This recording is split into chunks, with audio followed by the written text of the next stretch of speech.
வந்து குரு பரிகார ஸ்தலம், இது வந்து சனி பரிகார ஸ்தலம். இப்போ திருவள்ளியங்குடி வந்து கண் பார்வை வரும். காஞ்சிபுரம் வரதனே கட்சி தண்ணில் கண் கொடுக்கும் பெருமாள்.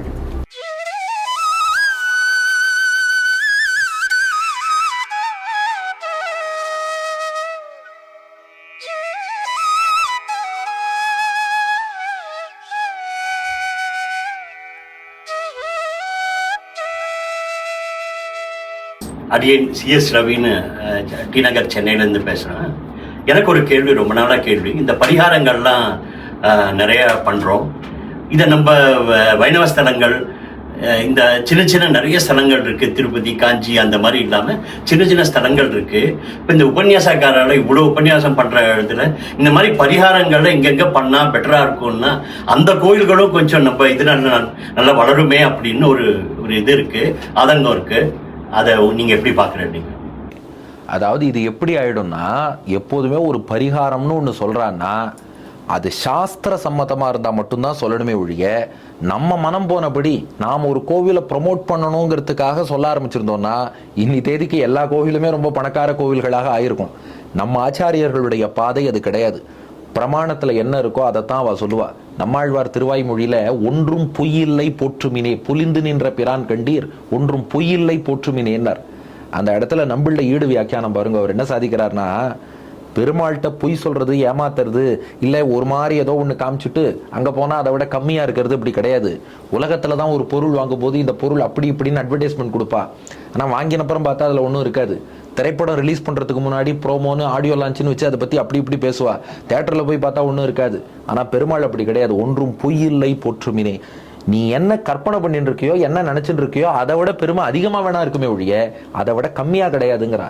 அப்படி இருக்கும்போது நாமவே ஒரு விஷயம் இல்லை, இதுக்கா இந்த கோவிலில் போய் பரிகாரம் பண்ணுங்கோ, அதுக்கா இங்கே போய் பண்ணுங்கோ, நம்ம கோவிலை டெவலப் பண்ணுறோங்கிறதுக்காக ஒரு ஃபால்ஸான ஒரு விஷயத்தை அந்த மாதிரி மக்கள் மனசில் பதிக்கக்கூடாது.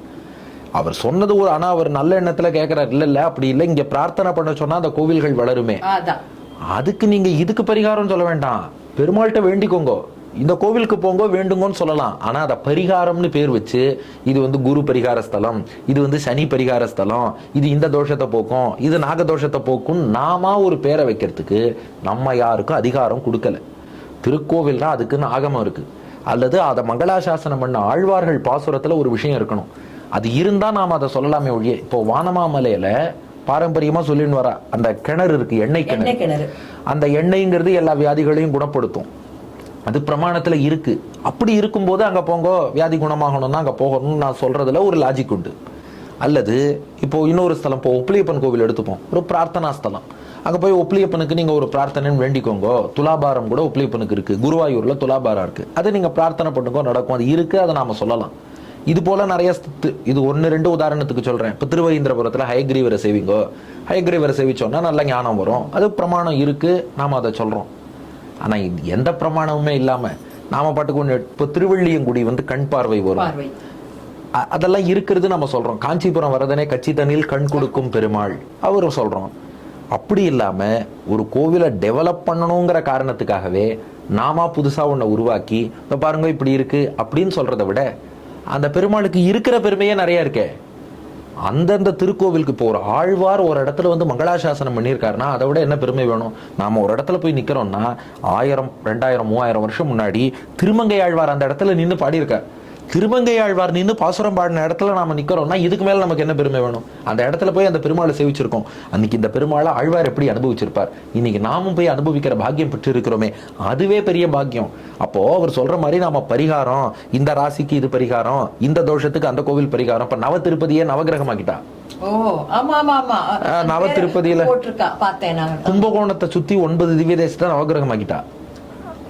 அப்படியெல்லாம் பண்றதை விட அந்த கோவிலுக்கு இருக்கிற பெருமையை சொல்லுவோம். ஆழ்வார்கள் மங்களாசாசனம் பண்ணி உணர்த்திய பெருமையை சொல்லுவோம். அதை கொண்டு அந்த பெருமாளை அனுபவிக்கிறதே வசதி தான். இன்னொன்று, பெருமாளை பொறுத்தவரை அவரே பெரிய சூப்பர் மார்க்கெட், ஷாப்பிங் காம்ப்ளெக்ஸ் மாதிரி, ஹேர்பின்லேருந்து ஏரோப்ளைன் வரைக்கும் எல்லாம் கிடைக்குங்கிற பாருங்க. பெருமாளே எல்லாம் கொடுப்பார். ஷாப்பிங் காம்ப்ளெக்ஸுக்கே அவன் பெருமாள் பேரை தான் வச்சிருக்கான், மால். இவர் தான் திருமால், அவரே எல்லாம் கொடுத்துருவார். அதனால எல்லா பிரார்த்தனையும் நிறைவேற்றுவார் போங்கோன்னு சொல்றது வேற. ஆனா ஒரு கிரகம், தோஷம், பரிகாரம் பிராண்ட் பண்ணி ஒரு கோவில் அப்படின்னு வைக்கிறது வேற. அப்ப மற்றதெல்லாம் பண்ண மாட்டாரா? எல்லா அனுகிரகமும் பண்ணுவார். நீ போய் இங்க பெருமாளை செய்வி அப்படி சொல்லலாம். ஆனால் ஒரு பிராண்டிங்னு பண்ணுறதுங்கிறது, அதுவும் பிரமாணத்தில் எதுவும் இல்லாமல் நாம பண்ணுறதுங்கிறது புதுசாக நிறையா உருவாக்கிடும்.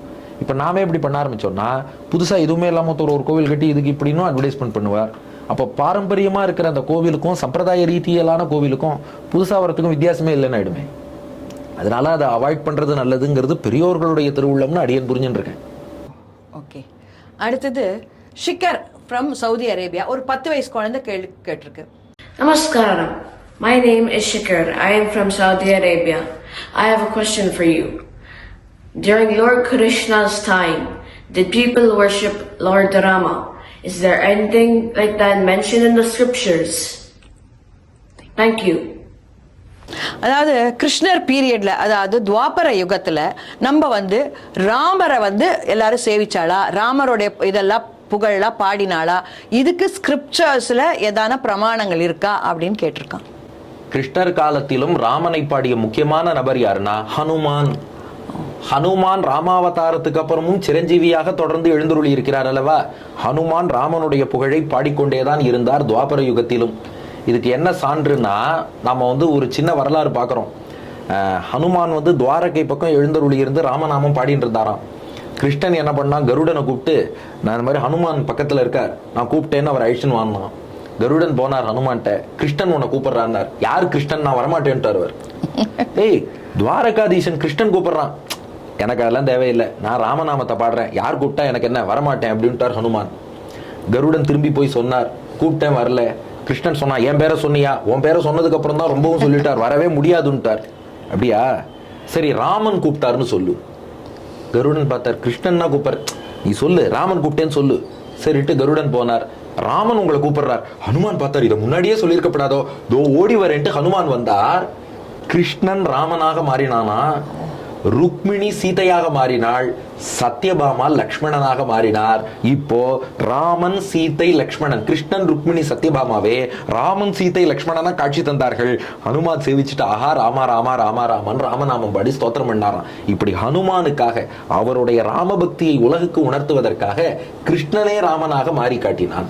மேலும் கிருஷ்ணன் அர்ஜுனனுக்கு தேரோட்டும் போது தேர்கொடியில ஹனுமான் எழுந்துருளி இருந்து பகவத்கீதையும் அவர் கேட்டார்னு பார்க்கிறோம். அது மட்டும் இல்லை, சின்ன வயசுல கிருஷ்ணன் வெண்ணெய் திருடும் போது அந்த வெண்ணெயில ஒரு ஷேர் ஹனுமானும் குரங்கு வடிவத்தில் போய் வாங்கிப்பார். அதனாலதான் கிருஷ்ணன் வெண்ணெய் திருடினா கூடவே ஒரு குரங்கு வரும். அந்த குரங்கு வெண்ணெயை வாங்கி கிரிக்கெட் பிளேயர் மாதிரி மூஞ்சில பூசிக்கும். ஹனுமானுக்கு வெண்ணெய் காப்பு சாத்துற வழக்கமே அதுல தான் ஆரம்பிச்சது அப்படின்னு பெரியோர்கள் ரசித்து சொல்றா. அப்ப ஹனுமான்கிற ஒரு ராம பக்தர் இருந்திருக்கார். இன்னொருத்தர் யாருன்னா ஜாம்பவான். ஜாம்பவான் பெரிய ராம பக்தர். கண்ணன் என்ன பண்றான், செமந்தகமணின்னு ஒரு மணி காணா போறது. அது ஜாம்பவானுடைய குகைக்குள்ள இருக்கு. அதை தேடிட்டு குகைக்குள்ள போய் மணி எடுக்கிறான் கிருஷ்ணன். கிருஷ்ணனை யாருன்னு தெரியாம ஜாம்பவான் அடிக்க வந்துடுறார். கிருஷ்ணனும் ஜாம்பவானும் சண்டை போடுறா. கிட்டத்தட்ட 28 நாள் சண்டை போடுறா. அதுக்கப்புறம் 28ஆம் நாள் ஜாம்பவான் கிருஷ்ணன்ட்ட கேட்டாராம், இவ்வளவு அடிச்சாலும் தாங்கி சண்டை போடுறியே, ஒரு நகைச்சுவையில சொல்றாரு, எவ்வளவு அடிச்சாலும் தாங்குற, இவ்வளவு தூரம் நீ சண்டை போடுறியே, நீ ஒருவேளை என் ராமனான்னார். அவன் சொன்னா, ராமனும் நான் தான் கிருஷ்ணனும் நான் தான், உனக்கு புரியலையா? அப்படி சொல்லவும், ஆஹா உங்ககிட்ட அபச்சாரப்பட்டுட்டேனேட்டு அப்ப ஜாம்பவான் ராமனாகவே கிருஷ்ணனை ஸ்தோத்திரம் பண்றார். ஆகான்ற ராமனாக வந்தவன் தானே நீ, இன்று கிருஷ்ணனாக இப்படிப்பட்ட காரியம் பண்ணியிருக்க. அன்று ராமனாக நீ சேது பாலம் அமைத்தாய், இன்று கிருஷ்ணனாக என்னுடைய குகைக்கு வந்திருக்க. ராமாவதாரத்துல ராமனுக்கு மாமனார் ஆகணும்னு ஜாம்பவானுக்கு ஆசை. ஆனா அப்ப அது நடக்காது, அவர் ஏகபத்னி விரதன். அதனால இப்போ கிருஷ்ணனை மணந்து கொள்ளக்கூடிய பருவத்துல ஒரு மகள் ஜாம்பவானுக்கு இருக்கா, ஜாம்பவத்தின்னு. அதனால அவளை கல்யாணம் பண்ணி கொடுத்து மாமனார் ஆகிறேன்னு ராமாயணத்திலேருந்து தொடரக்கூடிய அதே ஜாம்பவான் இங்கே கிருஷ்ணனுக்கு மாமனார் ஆகிறார்னு பார்க்கிறோம். இது போன்ற பலரும், மைந்தன் த்விவிதன்னு 2 வானராள்.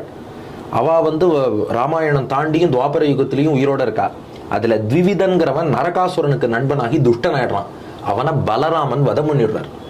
ராமனுக்கு தொண்டனாக இருந்த த்விவிதன் வானரன் பின்னாடி துவாபர யுகத்துல பலராமனாலே வதம் பண்ணப்படுகிறான். இப்படி ராமாயணத்தோட கண்டினியூவேஷனும் நிறைய வருது. ராமன் என்று கிருஷ்ணனை ஸ்தோத்திரம் பண்ணவாளும் இருக்கா. கிருஷ்ணனை ஸ்துதிக்கும் போதே நம்ம ராமாய கிருஷ்ணாய, அதாவது இந்த காளியனுடைய மனைவிகள் அவ கிருஷ்ணனை ஸ்தோத்திரம் பண்ணும்போது ராமாய, அவனையே ராமன்னு சொல்றா. அது பலராமனை குறிக்கும்னு ஒரு சிலர் சொல்றா, இல்ல ஸ்ரீராமனை குறிக்கிறது என்று எடுத்துக்கொள்பவர்களும் உண்டு. மேலும் உதாரணங்கள் சொல்லும் போது கூட சுகபிரம்மம் கிருஷ்ணனை வசுதேவர் தலைமையில எழுந்தருளை பண்ணின்னு போறார். யமுனை அப்போ வழிவிட்டது. அது எப்படின்னா, மார்க்கம் ததோ சிந்துரிவ ஸ்ரீயப்பதேகே, கடல் எப்படி ராமனுக்கு வழிவிட்டதோ அது போல யமுனை கிருஷ்ணனுக்கு வழிவிட்டது அப்படின்னு உதாரணம் சொல்றார். அதனால ராமனுடைய வழிபாடுங்கிறது ராமன் இங்க அவதரித்த நாள் தொடங்கியே தொடர்ந்து இருந்துட்டு இருக்கிறதுனால இப்போது வரைக்கும் இருப்பதாலே கிருஷ்ணாவதார காலத்திலும் கண்டிப்பா ராமனுடைய வழிபாடு. அடியன் சொன்னதெல்லாம் 1-2 உதாரணம், இது போல எத்தனை நீங்க பாருங்க கமெண்ட்ஸ்ல நம்ம நேயர்களே 100 கொடுப்பா. அதனால ராம வழிபாடுங்கிறது கிருஷ்ணனுடைய காலத்திலும் கட்டாயம் உண்டு. அவர் நான் வெஜிடேரியன்லாம் சாப்பிட்டுருக்காரு இல்லைன்னு யார் சொன்னா, ஏன் இந்த மாதிரி ஒரு இது அப்படின்னு சொல்லிட்டு ஒரு கான்ட்ரவர்ஷியலா ஒரு பேச்சு வந்தது.